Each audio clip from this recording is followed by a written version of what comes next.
Émission spéciale Rock d'Azur, c'est sur Radio Cyclo en partenariat avec Bike Café.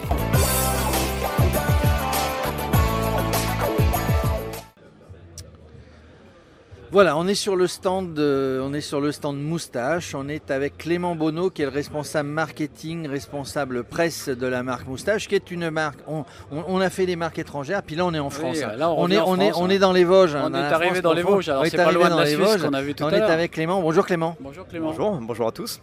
Alors avant de laisser la parole à Pat, on va parler du gravel et du VTT, puisqu'on est sur le Rock d'Azur. Pourquoi Moustache ? Parce que c'était à la mode aujourd'hui, la moustache et la barbe, mais Moustache ne date pas d'aujourd'hui. Pourquoi Moustache ? Alors pourquoi Moustache Moustache, pour résumer un petit peu la marque, c'est une marque qui est 100% électrique avec un nom effectivement assez atypique. La genèse en fait du nom, c'était d'avoir un nom à consonance française, que les gens puissent avoir et recevoir assez facilement aussi à l'international. Et en fait la moustache elle est assez distinctive, c'est-à-dire qu'on a plein d'artistes, plein de gens qu'on pourrait reconnaître juste de par la forme de la moustache. Et nos vélos, ils sont un petit peu pareils. Ils sont très distinctifs. On essaie d'avoir une esthétique très très forte sur tous nos produits. Et le souhait, c'est que chaque moustache soit reconnaissable juste par la silhouette, sans forcément voir le nom. Voilà. D'accord. Bah oui, on est effectivement arrivé dans les Vosges, donc avec des moustaches. Et donc on peut rappeler que cette marque a été créée par deux passionnés de vélo quand même. C'est une marque qui n'est pas si vieille que ça, hein, donc. Elle est jeune finalement. Alors c'est une marque effectivement qui est jeune. On a la chance d'avoir eu une progression assez fantastique, assez unique sur le marché. La marque elle-même est née, grosso modo le projet a démarré en 2011. Fin 2011 ça a démarré vraiment. En 2012 c'était le tout début des premiers vélos, des premiers montages. Donc c'est une marque qui a démarré effectivement avec deux passionnés.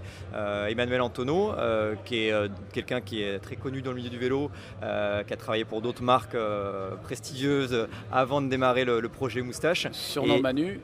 Voilà.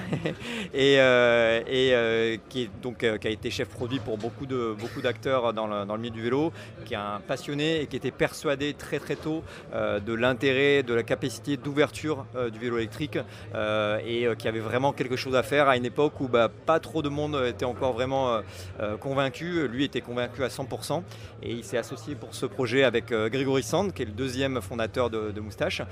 Qui lui pour le coup ne venait pas du milieu du vélo mais qui était passionné de vélo et qui pouvait apporter une expérience plus sur la partie on va dire organisationnelle, commerciale, chose que Manu c'était moins son domaine. Aujourd'hui c'est 50 modèles quand même au catalogue à peu près, hein, c'est ça Alors effectivement c'est une gamme qui grandit énormément chaque année. On est parti avec une gamme qui était assez complète finalement dès le début, parce que dès le démarrage en 2012 par exemple on avait déjà un VTT, on avait déjà des modèles urbains à des périodes notamment sur le VTT par exemple sur lequel très peu de gens, très peu de personnes croyaient à ce créneau-là. Ouais. Et bon là on voit aujourd'hui l'essor du VTT. Aujourd'hui vous avez même Julien Absalon qui roule sur un Moustache version électrique. Oui, tout à fait. Julien, il est vosgien aussi, donc on le connaît depuis pas mal d'années.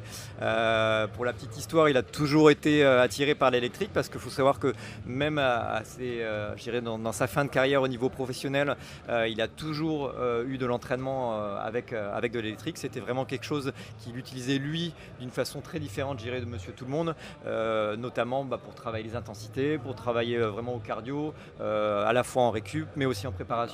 Et aussi lui permettre aussi d'accumuler finalement beaucoup plus de kilomètres, c'est-à-dire que sur une sortie type il allait faire beaucoup plus de kilomètres, il allait travailler aussi la technique en descente, pour lui c'est un outil de travail, mais c'est aujourd'hui la force de l'électrique, c'est qu'il s'adapte vraiment à vos envies et à vos besoins, c'est-à-dire qu'aujourd'hui on a aussi bien une clientèle qui est totalement novice que Julien Absalon qui est un double champion olympique qui sur le papier n'aurait pas forcément besoin d'électrique et pourtant qui s'éclate avec l'électrique.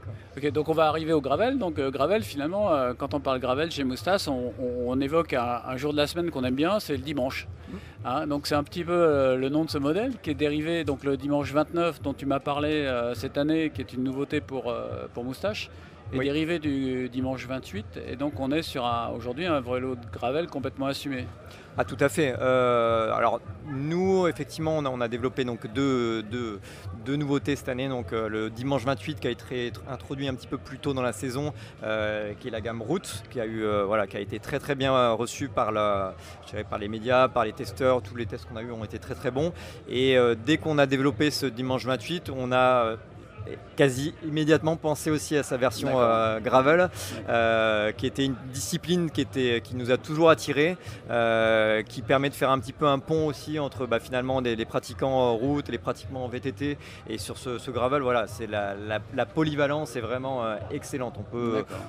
Ça relie un petit peu tout type de terrain, qu'on veuille faire un petit peu de route, qu'on veuille faire du chemin, qu'on veuille faire même du très engagé. On a été assez surpris des capacités de franchissement finalement de ces gravels. Et le marché gravel est en pleine explosion un peu partout en Europe, et je pense que la partie gravel électrique a encore plus de sens, parce qu'aujourd'hui sur du gravel, on sait très bien qu'on arrive dans des terrains très accidentés, on va avoir vraiment des gros pétards à des moments, et l'électrique a tout son sens sur ce gravel. D'accord, donc il y a une version musculaire quand même qui est prévue ou... Alors pas du tout, ça c'est vraiment... C'est pas dans l'ADN de Moustache. Non, bon, il y a des gens qui font ça très très bien. Aujourd'hui, on n'a pas du tout vocation à se lancer dans du non électrique.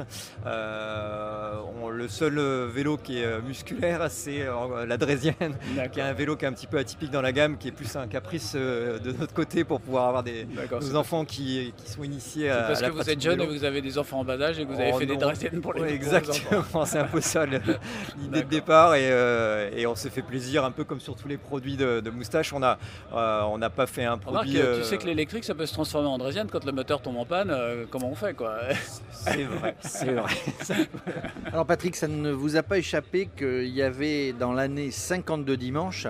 On en est donc au dimanche 30, c'est ça? 29.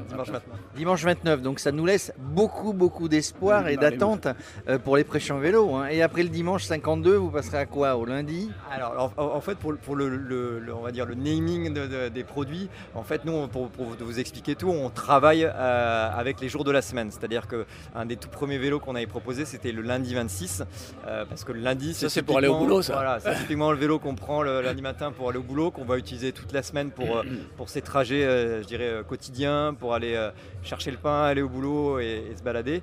Et à chaque fois, on a donc un nom de la semaine et une taille de roue. Donc 26 pouces pour ce lundi 26, qui est un vélo urbain en 26 pouces avec des pneus gros ballons. Et donc dans toute notre déclinaison de vélos, donc on a les Friday qui sont des urbains un petit peu plus, je dirais, sportifs, chic. Et les vélos vraiment loisirs week-end, c'est les gammes samedi et dimanche. Et c'est vrai que voilà, on a le dimanche 28 qui était le vélo route, et maintenant le dimanche 29 qui arrive. Est-ce que vous allez faire jour férié Alors, c'est pas prévu au programme, mais on sait jamais. D'accord. Donc le dimanche 52, ça ferait quand même des sacrées grandes roues. Hein. Ouais, ça fera des grandes roues. C'est un de roues, je pense. C'est un grand bi. Ça serait assez énorme.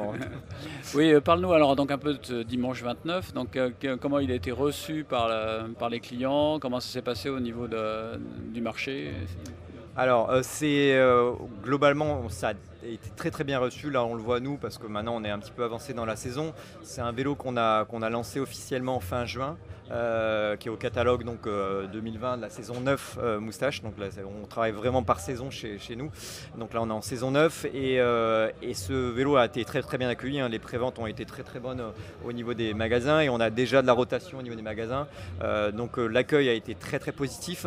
On est assez optimiste, pour être honnête, sur le succès de ce vélo sur cette saison, et je pense que aussi bien les magasins que les premiers tests qu'on a pu avoir, on a fait quelques tests sur des événements avec du public, avec du testeur, et les retours sont assez excellents. Je pense que les gens sont très très curieux de tester ce type de produit. Au point de vue de l'autonomie, est-ce que tu penses que ce dimanche 29 peut permettre de faire plus qu'un dimanche, c'est-à-dire tout le week-end? C'est-à-dire qu'est-ce qu'on peut faire un bikepacking de 2 jours par exemple en envisageant un arrêt le soir, recharge, etc.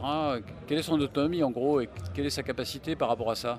Ouais, alors l'autonomie, c'est toujours un sujet un peu délicat pour vous donner des autonomies précises parce qu'il y a beaucoup de paramètres qui rentrent en compte, bien sûr. Les modes qui vont être utilisés, le type de terrain, le dénivelé, voilà, il y a énormément le poids du pilote, bien sûr, s'il y a du vent, les conditions, il y a beaucoup d'éléments. Donc on essaye jamais trop de donner une autonomie. Oui, bien sûr. Mais par exemple, sur la capacité justement d'un week-end comme ça, bikepacking, pour sur un week-end, il n'y a vraiment pas de souci.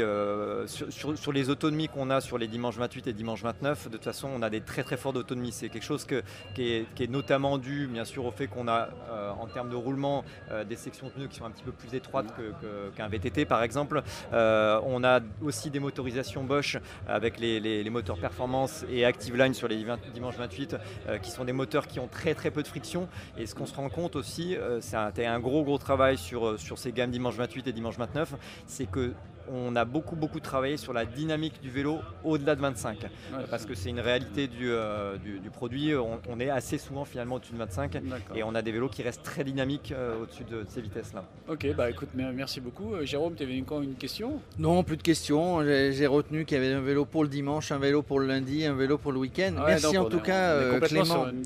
Oui, on a une gamme très large. En tout cas, merci Clément de nous avoir fait découvrir cette marque Moustache et tous les vélos qui la composent. On viendra vous voir dans les Vosges, on aime bien se déplacer avec Radio Cyclo. Si vous nous accueillez évidemment, on fera un jour patin. On pourrait aller faire un reportage au siège directement dans les Vosges des cycles Moustache. Merci Clément, à bientôt. Merci Clément. Merci à vous et merci à tous les auditeurs de Radio Cyclo et on espère vous avoir effectivement dans les Vosges pour une petite visite de nos locaux, de notre usine. Émission spéciale Rock d'Azur, c'est sur Radio Cyclo en partenariat avec Bike Café.